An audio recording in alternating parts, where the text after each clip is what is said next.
விருதுநகர் மாவட்டம் கிருஷ்ணன் கோவிலில் கல்விப் பணியில் கடந்த 34 ஆண்டுகளாக சிறப்பாக சேவையாற்றி வரும் VPMM கல்வி நிறுவனங்கள், கலை மற்றும் அறிவியல் கல்லூரி, பொறியியல் கல்லூரி, நர்சிங் கல்லூரி, கல்வியியல் கல்லூரி உள்ளிட்ட பல்வேறு கல்வி நிறுவனங்கள் ஒரே வளாகத்தில். மாண்புமிகு பேரவைத் தலைவர் அவர்களே, இது வரலாற்று சிறப்புமிக்க சட்டமன்றம். சமூக நீதி கொள்கைக்கு சட்டம் வடிவம் கொடுத்த சட்டமன்றம். கல்வி கண் திறந்த கர்ம வீரர் காமராஜின் சட்டமன்றம். தமிழ்நாட்டின் பெயர் வைத்த அறிஞர் அண்ணாவின் சட்டமன்றம். சாமானியின் குரல் இந்த அவையில் ஒலிக்க காரணமாக இருந்த புரட்சி தலைவர் எம்ஜிஆரின் சட்டமன்றம். அந்த வகையில் தமிழ்நாட்டின் வரலாற்றை திருத்தி எழுதி வரலாறுக்கான சாதனை படைத்துக் கொண்டிருக்கும் இளைஞர்களின் ஐகான், பெண்களின் காவலன், சமூக நீதியை நிலைநாட்டிக் கொண்டிருக்கும் ஜனநாயகன், நாளைய இந்தியாவின் ஒன் ஒன்லி நம்பிக்கை நாயகன், நம் மாண்புமிகு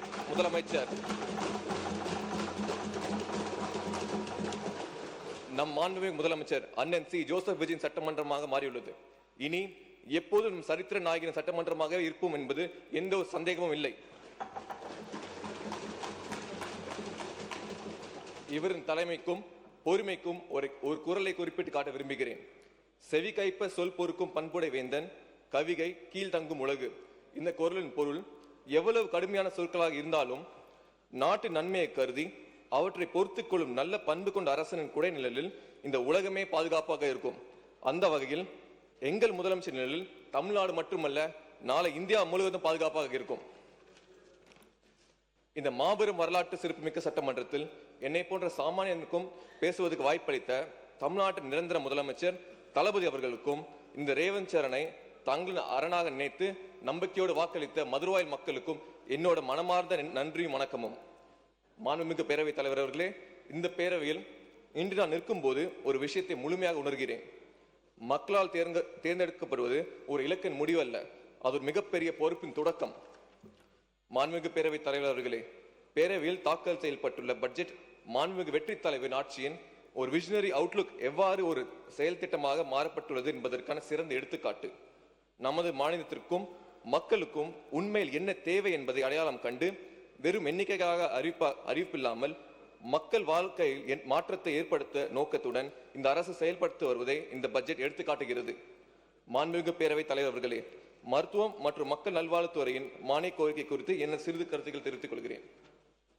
மருத்துவம் மற்றும் மக்கள் நல்வாழ்வுத்துறை ஒரு சேவை துறையாகும். தமிழகத்தில் ஏழை எளிய மக்கள் பெரும்பாலும் அரசு மருத்துவமனைகளுக்கு நாடி சிகிச்சை பெற்று வருகின்றனர். இதனை ஒன்றுதான் நமது அண்ணன் சி. ஜோசப் விஜயின் தலைமையிலான அரசு மருத்துவம் மற்றும் மக்கள் நல்வாழ்வுத்துறைக்கு 23,357 கோடி ரூபாய் ஒதுக்கியுள்ளது என்பதை மகிழ்ச்சியுடன் தெரிவித்துக் கொள்கிறேன்.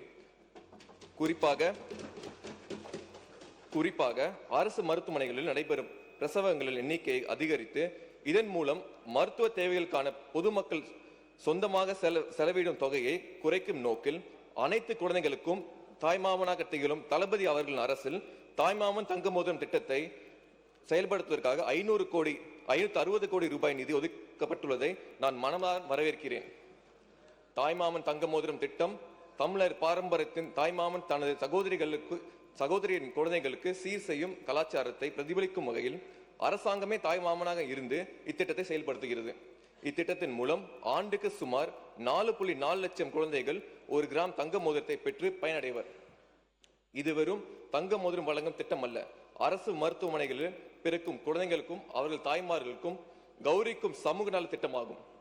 எதிர்கட்சிகள் எல்லாம் இந்த திட்டத்தை ஏதோ கவர்ச்சி உருவாக்கப்பட்ட திட்டம் என்று கூறுகிறார்கள்.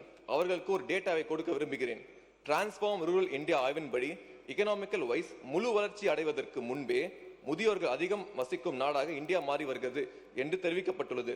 அதாவது 2050 5 பேரில் ஒருவர் முதிராக இருப்பர்.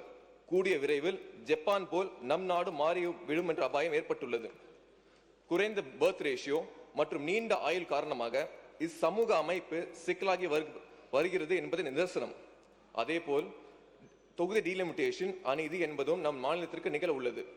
இப்படி பல காரணங்கள் குழந்தை பிறப்பை ஊக்குவிக்க வேண்டிய நிலையை உருவாக்கியுள்ளன.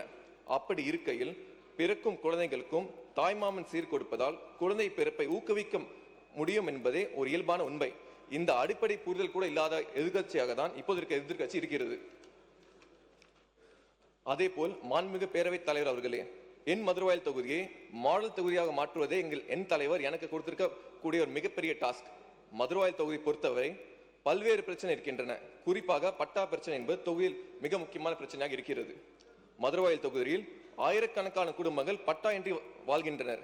ஃபார் எக்ஸாம்பிள், பாரதிதாசன் நகர், லக்ஷ்மி நகர் போன்ற பல்வேறு இடங்களில் Tamil Nadu urban habitat development board சார்பில் ஒதுக்கீடு வழங்கியும் பட்டா இன்னும் வழங்கப்படவில்லை. காமகோட்டி நகர் உட்பட்ட முக்கிய இடங்களில் வீட்டு வசதி வாரியங்கள் NOC இல்லாதால் பட்டா தடைப்பட்டுள்ளது.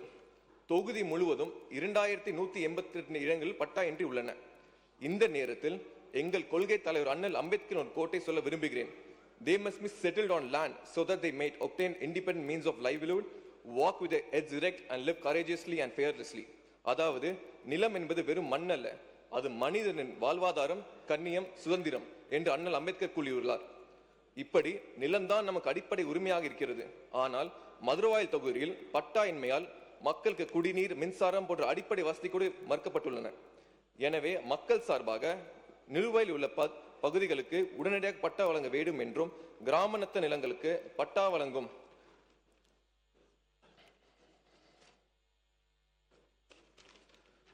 பணியை விரைவுபடுத்த வேண்டும் என்றும், NOC இல்லாத வீட்டு வசதி வாரிய பகுதிகளுக்கு NOC வழங்க வேண்டும் என்றும் அவர்களுக்கு பிரதிநிதியாக அரசிடம் கோரிக்கை வைக்கிறேன். இந்த நிறைவேறினால் தொகுதியில் மட்டும் 10,000க்கு மேற்பட்ட குடும்பம் நேரடியாக பயனடைவார்.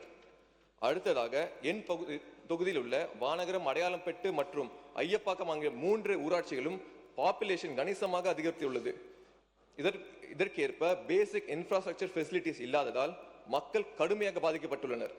அரசு 31/12/2024 அன்று வெளியிட்ட அரசாணை எண் 201 படி ஐயப்பாக்கமை ஆவடி மாநகராட்சியுடனும், மாநகரம் மற்றும் அடையாளம்பட்டை சென்னை மாநகராட்சியுடனும் இணைக்க நடவடிக்கை மேற்கொள்ளப்படும்.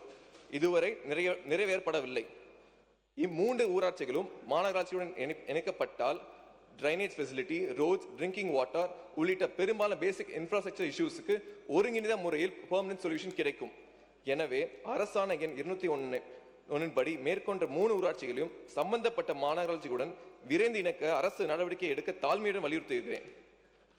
இறுதியாக மதிப்புக்குரிய பேரவைத் தலைவர்களே, சென்னை ஏர்போர்ட் கத்திபரா வரையிலான பகுதியை கேட்வே ஆஃப் சென்னை என்னும் பெயரில் சென்னை கார்ப்பரேஷன் அழகுபடுத்தி வருவதை இச்சபையின் முன் சுட்டிக்காட்ட விரும்புகிறேன்.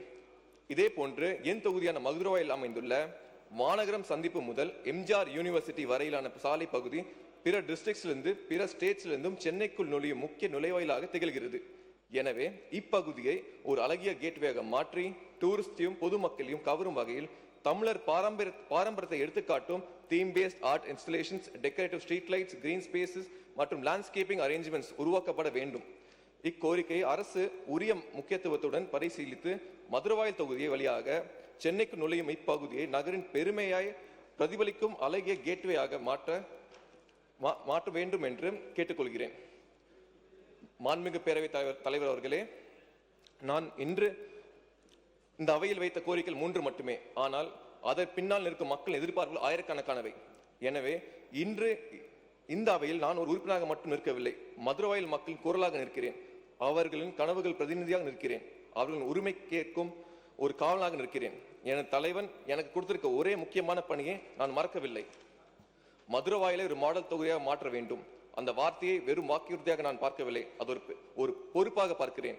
நாளை மக்கள் எங்கள் MLA என்ன செய்தார் என்று கேட்டால் நான் செய்ததை லிஸ்ட் போட விரும்பவில்லை. மதுரவாயலை அதுக்கு சாட்சியாக அமைய வேண்டும். அதுதான் என்னோட கனவு, அதுதான் என்னோட இலக்கு, அதுதான் என் தலைவனுக்கு நான் செலுத்தும் நன்றி கடன். மாண்புமிகு அவைத்தலைவர் அவர்களே, இந்த வரலாற்று சிறப்புமிக்க சட்டமன்றத்தில் இது எனது முதல் பேச்சு. ஆனால் கண்டிப்பாக இது இறுதி பேச்சாக இருக்காது. மக்கள் ஒவ்வொரு கோரிக்கையும் இந்த அவையின் என் குரல் ஒலிக்கும். என் தலைவர் காட்டிய பாதையில், என் கட்சி வழங்கிய கொள்கையில் என்னை நம்பி வாக்களித்த மதுரவாயல் மக்களின் ஆதரவுடன் மதுரவாயலை சென்னை பெஸ்ட் தொகுதியாகவும், சென்னையை இந்தியாவிலே பெஸ்ட் நகரமாகவும், தமிழ்நாட்டை உலகின் முன்னணி மாநிலங்களாகவும் ஒன்றாகவும் உயர்த்துவதற்காக என் வாழ்நாள் முழுவதும் உழைப்பேன் என்று இந்த மாண்புமிகு பேரவையில் உறுதி கூறி இந்த வாய்ப்பளித்ததற்கு நன்றி கூறி அமர்கிறேன். நன்றி, வணக்கம்.